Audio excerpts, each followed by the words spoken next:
asks, how do you recommend addressing George Washington, the slave owner, in the context of his other social actions?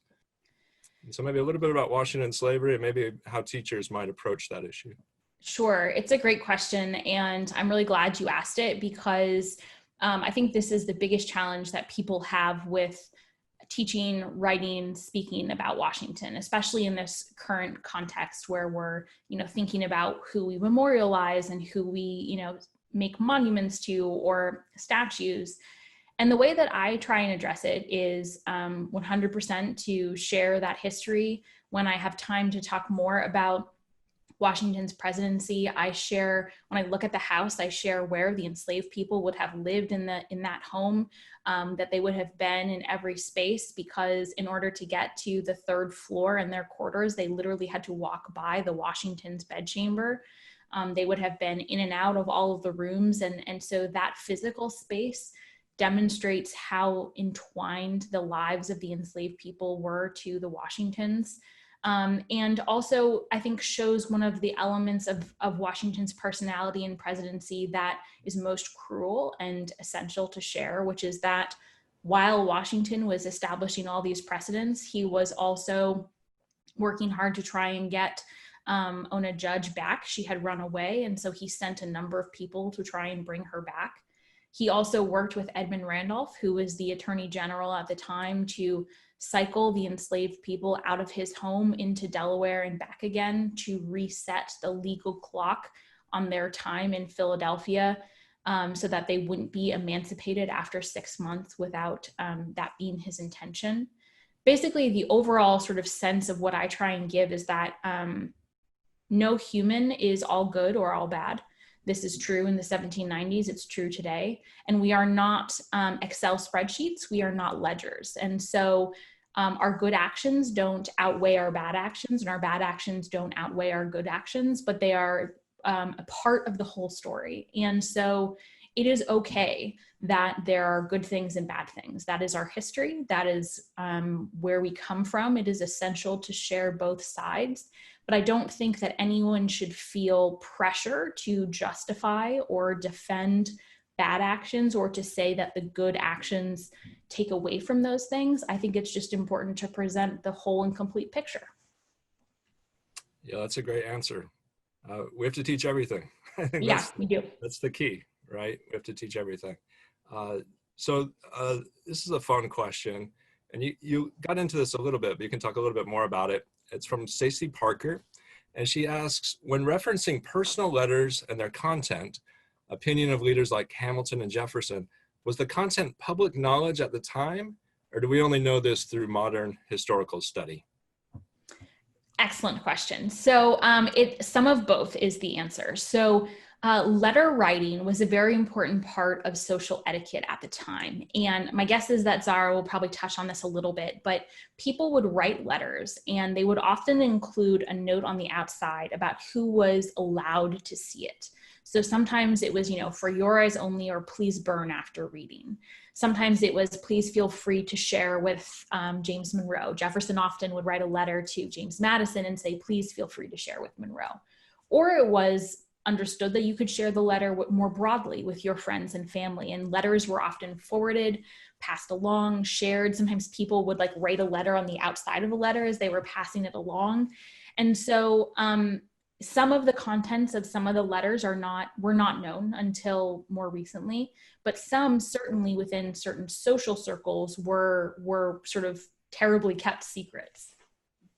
Absolutely. And I mentioned this a lot in my presentations in Texas, but since we're not all meeting around a table, we should mention that there's a great resource called Founders Online that we can put in the chat box, which gives you all of the collected papers of the primary founding fathers and a mother, Abigail Adams.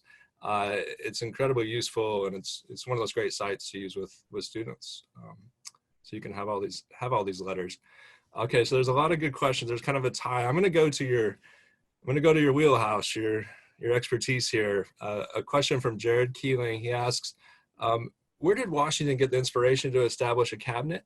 Did he look to any European models? So you got to do chapters one, Yay, two, questions three. about the cabinet. I could talk about the cabinet for weeks. It's a great question. So the British cabinet actually was sort of like an anti-origin or an anti-model because Americans were so distrusting of the British cabinet because they really felt like that was the source of corruption and all of the problems they had had during the revolution. The biggest origin that I see with Washington's cabinet was actually his councils of war that he convened during the revolution. And Washington had convened councils of war with his officers and aides de camp before most major decisions, whether it be to enter into an engagement, to retreat in a battle, to where they were going to spend their winters, which was a hugely important strategic decision. And he found that atmosphere incredibly helpful because he would be able to basically sit back and allow them to all debate their different, perspectives and opinions. And it kind of stress tested the different perspectives and allowed him to see the weaknesses or the strengths of each position and allowed him to hear from a lot of different people at once. And so that was something that Washington wanted to replicate in the presidency once he realized that the options that were outlined in the Constitution were basically not sufficient. And that's one of the reasons I think he was so frustrated with the Senate, is because he was used to that environment where they would debate and that was really helpful to him, and they were unwilling to participate. Yeah, and I think a lot of Americans, until they read your book, they might imagine that the cabinet is in the Constitution. I think it's something we just kind of think is, already set up, but it was really his innovation. Well, and I am glad you said that, because when I was first working on this project, I was presenting this paper to a bunch of historians, and I said the cabinet is not on the Constitution. And one historian pulled out his tablet and spent the rest of my talk like scrolling through because he didn't believe me. And I was like, first of all, don't you think I would have checked before saying that? But I think that just goes to show how many people just assume, because it has been around for so long, that it was always meant to be there. Absolutely. So we have a question from Thomas Longbotham, a good one. And he says, how do negative impressions of Washington's conduct and his administration as a royal court compared to that of today and the current president's use of personal private property, including meeting with foreign leaders and dignitaries? And it's an interesting question because President Trump seems to constantly invoke Washington, right? Mm-hmm. This is a very common thing. And so, what were the precedents that Washington set up in terms of, and a related question, it's a little bit farther down the list, had to do with the executive mansion and whether that was Mm-hmm.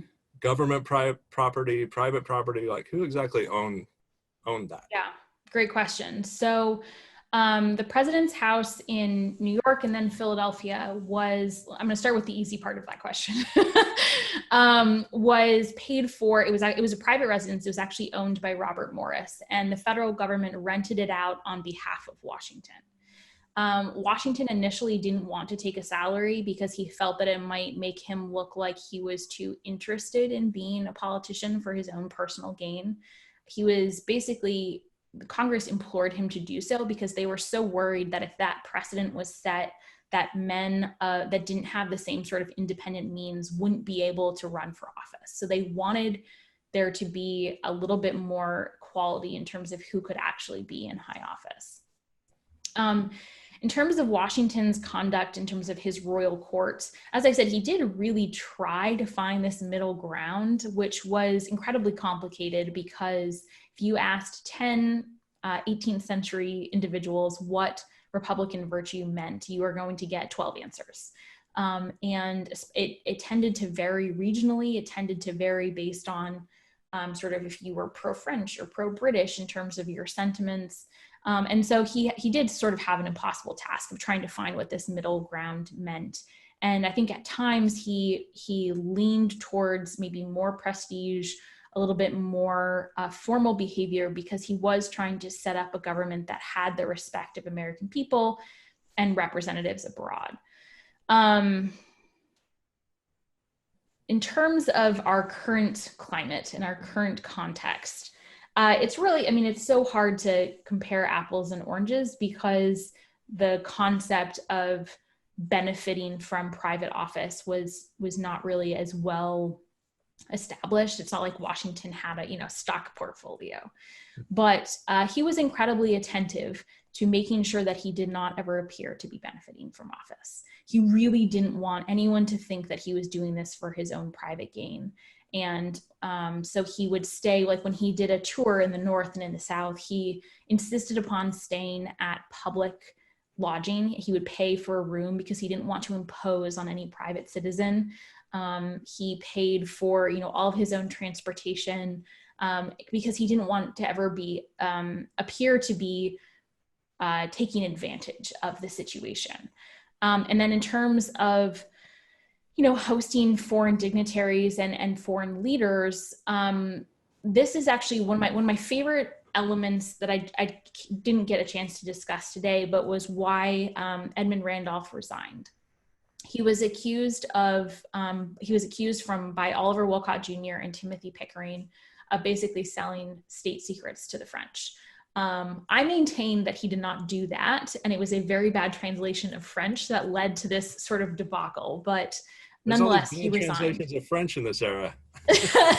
Exactly. Well, Washington didn't really read French all that well, and Timothy Pickering basically did the translation for him, and he relied on that. And I think, anyway, I digress. But the reason that this story is so interesting is that Randolph and Washington had been close friends for decades, and Randolph was probably as close to Washington as anyone got to Washington. And Washington basically ended the relationship immediately upon any hint of impropriety, because it was so important to him that the administration not be tarnished with any scandal, because he didn't want what the outcome for the country was more important to him than any personal relationship. Yeah, absolutely. The last thing he ever wanted was to be seen as self-interested, right? Yeah. And that's one thing I find kind of interesting, and I'll talk about this on Wednesday a little bit, and that is the Compromise of 1790, which establishes the Potomac region as the seat of government. Mm-hmm. To me, seems to be maybe the most self-interested thing Washington did in his presidency. And the fact that when his commissioners want to name the place Washington City, he doesn't stop them. I just find it, but he kind of gets a pass on that. I don't think there was that much criticism of it.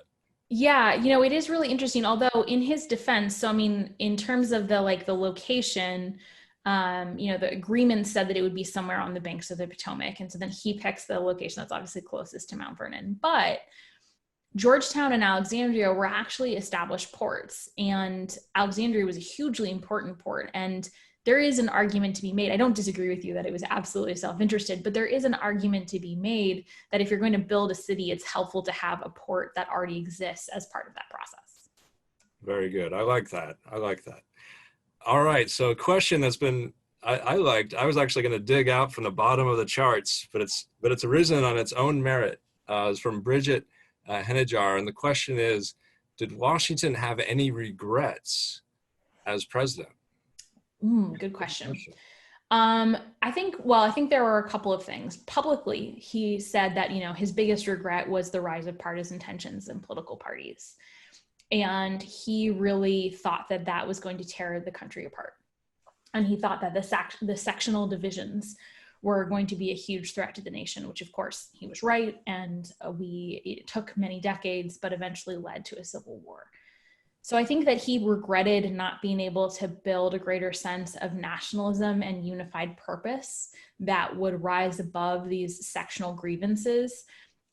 He resented that certain people felt much more affiliated with the British, and certain people felt much more affiliated towards the French. And he felt like they should be American first and not allow, foreign entanglements to cloud their judgment. Privately, I do think he also, at least at the end of his life, regretted that he couldn't come up with a better solution about slavery. His time during the war had certainly shifted his thoughts about the role of slavery and the role of African Americans in the United States, because he had seen Black soldiers fight with great valor and duty and dedication. And then when he was in Philadelphia, there was a very vibrant, free Black community that he hadn't probably spent that much time observing until that point. And then he spent the last couple years of his life trying to figure out what he was going to do with the people he owned. He certainly could have done a lot more. There's absolutely no doubt about that. There's a lot of arguments over, whether it would have had any impact or influence. But I certainly think that he regretted that he couldn't come up with a better solution. I think everyone pretty much in his generation knew that this was going to be a problem going forward, and they just hoped that someone else could come up with a solution that they weren't able to. Yeah, absolutely. And for those of you interested in this topic, we can put this in the chat too, but the historian at Mount Vernon has a book on George Washington and slavery, and the title is actually "The Only Unavoidable Subject of Regret," which is a Washington quote about slavery. Yeah, Mary Thompson, who's the author of that book, she's probably the person who's best in the world that knows Washington's relationship to slavery, and it's really a field-defining work. So definitely encourage you all to pick it up. I was going to advertise it, but in my hoarding here, I don't quite know exactly where it's at. So I know I have it somewhere, but I don't know where mine is either. So many good questions. We probably just have time for one or two more. I'm going to move down the list again, and this is just kind of an interesting question about the Whiskey Rebellion, which you talked some about. And it comes from Antonio Medina. The question is, why was Washington involved in the Whiskey Rebellion? Why wasn't there a general of the army, or wasn't there a general of the army when Washington was president? Excellent question. So there was an army. It was marching out west it was under the command of General Arthur St. Clair. It was marching out west to fight a series of battles against United Confederacy of Native American Nations. But Washington could not deploy the army without Congress's approval because they had to declare war at that point. So Washington could use the militia, which were sort of like the state National Guard, but they were called the militia at the time. And in order to do so, he had to put the evidence that there was this rebellion that required immediate action, put that evidence in front of a chief justice. And they, of course, selected a chief justice that was very pro-federalist, very pro-Washington. So they kind of knew what the outcome was going to be. But they put the evidence in front of James Wilson, and he approved the action. So basically they had the militia ready and waiting to go if the peace commission failed, which it did.